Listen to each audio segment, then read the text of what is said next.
महाविकास आघाडीला लोकसभेत यश येणार नाही. महाविकास आघाडीतील मतभेद पाहता त्यांना लोकसभा निवडणुकीत यश येणार नसल्याची टीका भाजपाचे मुख्य प्रवक्ते केशव उपाध्याय यांनी केली. भारतीय जनता पार्टी बूथवरचा नारा देत वेगळा विचार घेऊन पुढे येत आहे. 2019च्या निवडणुकीत भाजपाच्या उमेदवारीला जी मते मिळाली त्या बूथवर अतिरिक्त 370 मते भाजपाला मिळवायची आहेत. ही अतिरिक्त 370 मते कशी मिळवायची याकरिता भाजपा बूथ विजन अभियान राबवण्यात येत आहे. हे अभियान 3 एप्रिल ते 9 एप्रिल या कालावधीत राबवण्यात येणार आहे. या अभियानांतर्गत घरोघरी जाऊन भाजपाचे कार्यकर्ते पत्र देणार आहेत. प्रत्येक घरावर आणि गाडीवर स्टिकर लावण्यात येणार आहे. प्रत्येक कार्यकर्त्याच्या घरावर भाजपाचा झेंडा लावला जाईल. 4 ते 9 एप्रिल पर्यंत हे अभियान सुरू असेल. या काळात जो भाजपाचा मतदार नाही त्याचेही मन वळवण्याचा प्रयत्न केला जाणार आहे. तसेच जिथे महायुतीचा उमेदवार आहे तिथे त्यांचा प्रचार करणार आहे. ठाणे, कल्याण, पालघर येथील उमेदवारांबाबत चर्चा करून तोडगा निघेल. प्रत्येक पक्षाला वाटते की आपलाच उमेदवार असावा, पण एकदा निर्णय झाला की भाजपाचे कार्यकर्ते काम करत असतात. भाजपाचे नेतृत्व जो निर्णय घेईल तो सर्वांना मान्य असेल. आमची मने जुळली आहेत, त्यामुळे उमेदवारांची नावे लवकरच बाहेर येतील, असेही ते यावेळी म्हणाले. देशाचे पंतप्रधान नरेंद्र मोदीजी यांनी 370 पार भारतीय जनता पार्टी आणि एनडीए 400 पार असा नारा दिलाय. 370 पार भारतीय जनता पार्टीच्या कार्यकर्त्यांनी सुद्धा प्रत्येक कार्यकर्ते मनावर घेतला आहे आणि म्हणून प्रत्येक बूथवर गेल्या वर्षी मिळालेली मते त्यामध्ये 370 मतांची वाढ करायची अशा प्रकारचा निर्धार भारतीय जनता पार्टीच्या कार्यकर्त्यांनी घेतलाय आणि पुढील 6 दिवस भारतीय जनता पार्टीचे कार्यकर्ते बूथ विजय अभियान हे राबवणार आहेत.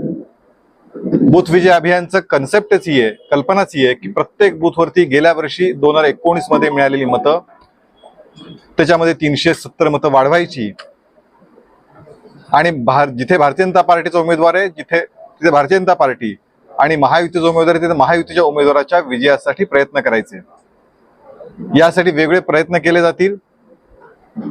थेट लोकांच्या घरापर्यंत जाण्याचा थेट संकल्प, भारतीय जनता पार्टीच्या कार्यकर्त्याच्या घरावरती भारतीय जनता पार्टीचा झेंडा लावणं, लाभार्थी तसेच अन्य लोकांच्या घरी जाऊन भेट देणं, तसेच गाडीवरती तसेच घरी स्टिकर्स लावणं, अशा प्रकारे वेगवेगळ्या संपर्काचे प्रयत्न या सगळ्या याच्यामध्ये केले जातील. मोदीजींच्या योजना, मोदीजींची जे गेल्या 10 वर्षात कामं केली आहेत ती सर्वसामान्यांपर्यंत पोहोचवली जातील. महिला, युवा तसेच समाजातले विविध सामाजिक घटक यांच्यापर्यंत पोहोचायचा प्रयत्न केला जाईल. आतापर्यंत आपण लोकसभा, विधानसभा मेळावे आपण ऐकलेत, पण 50 बूथवरती 50 प्रमुखांचे मेळावे सुद्धा आम्ही आयोजित करतो आहोत. त्या ठिकाणी 50 प्रमुखांचे मेळावे 6 दिवसात होतील. जे घटक भारतीय जनता पार्टी पण आतापर्यंत मतदान करत नव्हते त्यांचं मन वळवण्याचा प्रयत्न सुद्धा आतापर्यंत या निमित्ताने केला जाईल. आणि अशा प्रकारे 6 दिवसाचा पुढचा हा भारतीय जनता पार्टीचा कार्यक्रम आहे, ज्यामध्ये मोठ्या प्रमाणामध्ये भारतीय जनता पार्टीचे कार्यकर्ते उतरतील मैदानात आणि महाराष्ट्रामध्ये 48चा जो नारा आम्ही दिलाय तो नारा पूर्ण करण्याचा आम्ही प्रयत्न करू. मे महिन्यामध्ये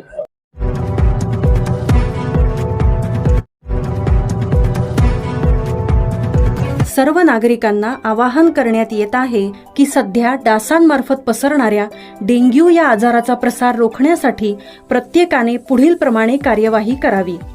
डेंग्यू आजार एडिस इजिप्ती हा डास चावल्याने होतो. या डासांची पैदास साचलेल्या किंवा साचवलेल्या स्वच्छ पाण्यामध्ये होते. 8 दिवसांपेक्षा जास्त दिवस पाणी उघडे व साचून राहिल्यास त्यात डास अंडी घालतात. अंड्यांच्या अळ्या तयार होऊन पुढे डास तयार होतात. यासाठी आपल्या घरातील पाणी साठे, उदाहरणार्थ बॅरल्स, पिंपे, टाक्या, हौद, रांजणे इत्यादी दर आठवड्याला रिकामे करून घासून पुसून कोरडे करून पुन्हा भरावे. 1 दिवस कोरडा दिवस म्हणून पाळावा. पाणी साठ्यांना घट्ट झाकणे बसवावीत किंवा जुनी साडी, चादर, धोतर यांनी बांधून झाकून ठेवावीत, म्हणजे डास त्यात जाऊन अंडी घालणार नाहीत. घराच्या गच्चीवर आजूबाजूला अंगणात कोठेही पाणी साचू देऊ नये. भंगार सामान उघड्यावर टाकू नये. उदाहरणार्थ टायर्स, प्लास्टिक सामान, कुंड्या, टाकाऊ वस्तू इत्यादी. अशा सामानात पावसाचे पाणी साठून त्यात डेंग्यूच्या डासांची पैदास होते. घरातील कूलर्स, फ्रीजच्या पाठीमागील ट्रे हे देखील वेळोवेळी कोरडे करावेत.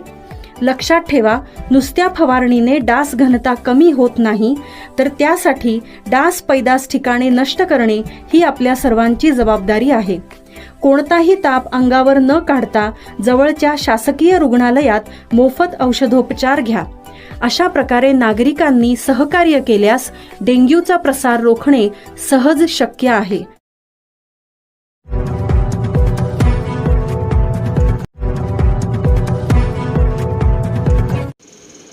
जिल्हा रुग्णालयात लवकरच उभे राहणार 50 बेडचे आयुष हॉस्पिटल. मिळणार आयुर्वेद योगाचे उपचार. ॲलोपॅथी उपचाराइतकेच आयुर्वेद उपचारावर विश्वास ठेवणाऱ्या रुग्णांसाठी वागळे इस्टेट येथील ठाणे जिल्हा शासकीय सिव्हिल रुग्णालयाच्या आवारात 50 खाटाचे आयुष रुग्णालय उभे राहणार आहे. यामध्ये आयुर्वेदिक, होमिओपॅथी, युनानी सारख्या उपचार पद्धतीने रुग्णांवर उपचार होतील. यामुळे पंचकर्म सेंटर, शिरोधारा, वमनबस्ती सारखे उपचार सर्वसामान्य रुग्णांना घेता येणार आहे. आयुर्वेदिक उपचार घेत असताना काहीसा विलंब लागत असला तरी उपचारानंतर रुग्णाला मोठा आराम मिळतो. त्यामुळे दीर्घ आजार असणारे अनेक रुग्ण आयुर्वेदिक उपचार घेण्याकडे कल असतो. या काही वेळा आयुर्वेदिक खर्च खिशाला परवडणारा नसतो. मात्र आता ठाण्यात आयुष रुग्णालय उभारण्याचे काम लवकरच सुरू होणार आहे. आयुष मंत्रालयाच्या निर्देशानुसार राष्ट्रीय आयुष अभियानांतर्गत आयुष रुग्णालय बांधले जाणार आहे. वागळे इस्टेट येथील सिव्हिल रुग्णालयाच्या परिसरात आयुष रुग्णालय बांधण्यासाठी 15 कोटी मंजूर झाले आहेत. रुग्णालयाची संरचना, मनुष्यबळ, साधनसामुग्री, औषधे व निवासस्थाने इत्यादींचा विस्तार कृती आराखडा बनवण्यात आला आहे. 50 खाटा असणाऱ्या रुग्णालयात योगा प्रतीक्षालय, अभिलेख प्रक्रिया, मुख्य वैद्य कक्ष, आयुर्वेद कक्ष, स्वच्छतागृह, होमिओपॅथी कक्ष, युनानी प्रयोगशाळा, मड बाथ, नॅचरोपॅथी आदी सुविधा उपलब्ध आहेत. तसेच पंचकर्म, क्षारसूत्रा व इतर आयुष उपचार होणार आहेत. भारतात प्राचीन काळापासून आयुर्वेदातील उपचार पद्धतींमध्ये वनौषधी, वनस्पतीजन्य औषधी, आहाराविषयक नियम, व्यायामाचे विविध प्रकार आणि त्याद्वारे शरीरातील नैसर्गिक प्रतिकारशक्तीला वाढवण्यावर भर दिला जातो. ॲलोपॅथी उपचारात रुग्णाला झटपट रिझल्ट मिळत असला तरी आयुर्वेद, होमिओपॅथी, युनानी सारख्या उपचारांनी रुग्णांना आराम मिळतो. अशा उपचारांनी रुग्ण बरा होण्यास काहीसा विलंब लागतो. मात्र हे उपचार घेणाऱ्यांची संख्या मोठी आहे. डॉक्टर कैलास पवार, जिल्हा शल्य चिकित्सक, ठाणे. नरेंद्र मोदी हेच उमेदवार, अब की बार 400 पार. महायुतीच्या मेळाव्यात नेत्यांचा सूर. ठाणे लोकसभेचा उमेदवार कोण असेल यापेक्षा मोदींना 400 पार जागा निवडून द्यायच्या आहेत यावर आमचे लक्ष असल्याचे मत ठाणे जिल्ह्याचे पालकमंत्री शंभूराज देसाई यांनी व्यक्त केले. ठाण्यात आयोजित करण्यात आलेल्या महायुतीच्या मेळाव्याला त्यांनी हजेरी लावली होती. यावेळी पत्रकारांशी बोलताना त्यांनी ही माहिती दिली. महायुतीचा पहिलाच मेळावा होतोय, तोही ठाण्यात. त्यामुळे हा मेळावा खूप महत्त्वाचा आहे. ठाणे लोकसभेची कोणाला उमेदवारी दिली गेली याबाबत मला काही माहीत नाही. मात्र सन्मानजनक उमेदवार ठाण्यात दिला जाईल असा विश्वास त्यांनी व्यक्त केला. ठाण्याचा पालकमंत्री असलो तरी उमेदवार ठरवण्याचे काम महायुतीतील वरिष्ठांचे असल्याचेही ते म्हणाले. या मेळाव्यात त्यांनी उद्धव ठाकरे यांच्यावरही टीका केली. हा जिल्हा मुख्यमंत्र्यांचा जिल्हा असून त्यांना कमीपणा येणार नाही अशी ग्वाही त्यांनी यावेळी दिली. या मेळाव्यात आमदार संजय केळकर, आमदार प्रताप सरनाईक, आमदार निरंजन डावखरे, माजी खासदार संजीव नाईक, माजी खासदार आनंद परांजपे, माजी आमदार रवींद्र फाटक, शिवसेना प्रवक्ते नरेश म्हस्के, नजीम मुल्ला, माधवी नाईक, मीनाक्षी शिंदे यांच्यासह रिपाई आठवले गटाचे पदाधिकारी देखील उपस्थित होते. महाराष्ट्रात पहिला जिल्हा असेल जेथे उमेदवार जाहीर होण्याआधीच मेळावा होत आहे. प्रत्येक निवडणूक हलक्यात घ्यायची नसते. आपण काय केले हे लोकांना सांगावे लागेल असे आवाहन आमदार संजय केळकर यांनी केले. इच्छुक उमेदवारांमध्ये संजीव नाईक, प्रताप सरनाईक, रवींद्र फाटक, नरेश म्हस्के यांचे नाव घेतात. मात्र आमच्यात मतभेद आणि मनभेद नाहीत. कोणालाही उमेदवारी दिली तरी आम्ही मोदींसाठीच काम करणार असल्याचे सरनाईक यांनी सांगितले. महायुती या निवडणुकीला महाराष्ट्रामधून 45+ बहुमत मिळवण्याच्या तयारीला लागलेली आहे. जागा कोणाला असणार, उमेदवार कोण असणार याला आमच्या दृष्टीने फार महत्त्व नाही. माननीय नरेंद्र मोदी साहेबांना आपल्याला तिसऱ्यांदा देशात 400+ बहुमत देऊन पंतप्रधान करायचं आहे आणि त्याच्यासाठी महायुतीचा ठाण्यातला खासदार असला पाहिजे. याच्यासाठी आम्ही सगळेजण शिवसेना, भारतीय जनता पक्ष, राष्ट्रवादी काँग्रेस पक्ष, RPI, रासप, कवाडे गट, इतर सगळे जे आमचे मित्र पक्ष आहेत हे सगळेजण आम्ही एकत्र या निवडणुकीच्या तयारीला लागलेतो आणि त्याचा पहिला मेळावा आज या ठिकाणी ठाण्यामध्ये होतोय. सर, दुसरीकडे सर यवतमाळ, वाशिमच्या ठिकाणी आणि हिंगोलीच्या ठिकाणी उमेदवार बदलण्यात आलेले आहेत, जे आपल्यासोबत इतक्या वर्षापासून आले. उठावामध्ये देखील आपल्यासोबत होत्या भावना गवळी आणि हेमंत पाटील यांना देखील नाही, मला याच्या बाबतीतली अधिकृत माहिती नाही. माझं या बाबतीत माननीय मुख्यमंत्री महोदयांशी किंवा पक्षातल्या नेतृत्वाशी माझी या बाबतीतली चर्चा झालेली नाही. आपण पाहता मी दिवसभर प्रवासामध्ये होतो, आल्यानंतर 2 महत्त्वाच्या बैठका होत्या त्या केल्या आणि त्याच्यामुळं मला आत्ताच्या मेळाव्याला यायला उशीर झाला. अधिकृत माहिती माझ्याकडे नसल्यामुळं मी याच्यावरती भाष्य करू शकत आपण नाही. वर्षावर होतात, मगाशी सीएमची भेट झाली असेल किंवा काही बोलणं झालं असेल त्या संदर्भामध्ये? काही शिष्टमंडळं वर्षा निवासस्थानी माननीय मुख्यमंत्री महोदयांना भेटायला आलेली होती, त्याच्यासाठी मी त्या ठिकाणी होतो. पण आपण ज्या 2 जागांचा उल्लेख करते त्याच्या बाबतीत माझी माननीय मुख्यमंत्र्यांशी चर्चा झालेली नाही. पालकमंत्र्यांना उमेदवार ठरवण्याचे अधिकार नसतात. पालकमंत्री हे प्रशासकीय पद आहे. जिल्ह्यातला कारभार, जिल्ह्यातल्या सरकारी यंत्रणा आणि त्याचबरोबर पक्ष संघटना हे मजबूत करणं ही जबाबदारी पालकमंत्र्यांची असते. शिवसेनेमध्ये महाराष्ट्रातला निर्णय माननीय शिंदेसाहेब घेतात, भारतीय जनता पक्षामध्ये माननीय फडणवीस साहेब घेतात आणि राष्ट्रवादी काँग्रेसमध्ये माननीय अजितदादा घेतात. त्यामुळे हे तिघजण एकत्र बसतील, एकत्र बसून ठरवतील आणि सन्मानजनक अशा पद्धतीचा यातनं मार्ग निघेल. धन्यवाद. सर